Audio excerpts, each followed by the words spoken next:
said to you a few weeks ago, I want to celebrate different women in our country, diverse women, powerful women, women doing important work towards building this country. So last week with Lindy and Mazibugo, I'm very excited about who I have in studio with me this week.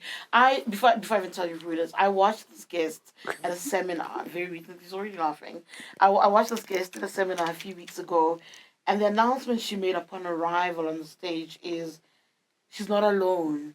Ufike nabakubo, those who've come from the past, whatever God there is, and she walks with that energy and with those people at all times, and they were in the room. And I love that in that moment, she paused and she told you who she is by telling you who she's walking with on that stage.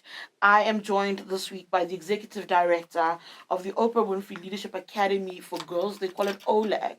I'm joined by its executive director that said, Sis Ndebele, thank you so much for joining us. Thank you, Tshidi, for having me. Everybody. I do not work alone, and I think it's important that we acknowledge who we're with all the time. Find ways of meaning and feeling valued, because sometimes then this girl comes back and she's Miss Know-It-All. Yes, because they are known as the Oprah girls. And so they, so they don't feel accepted sometimes by, even when they go to university.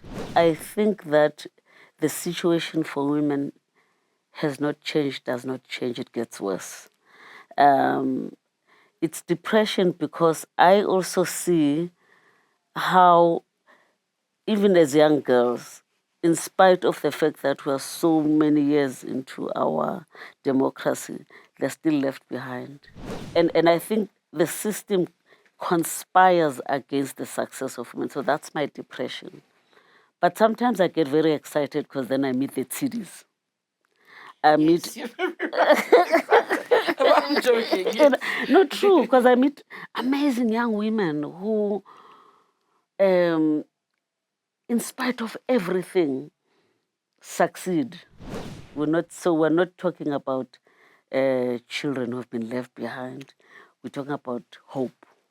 I say even to my girls that as much as you because they used to be called mission girls, you come from a disadvantage. I said, your distinguishing thing is that your family is furthest from opportunity. So you are not poverty. No. You have been impacted by poverty.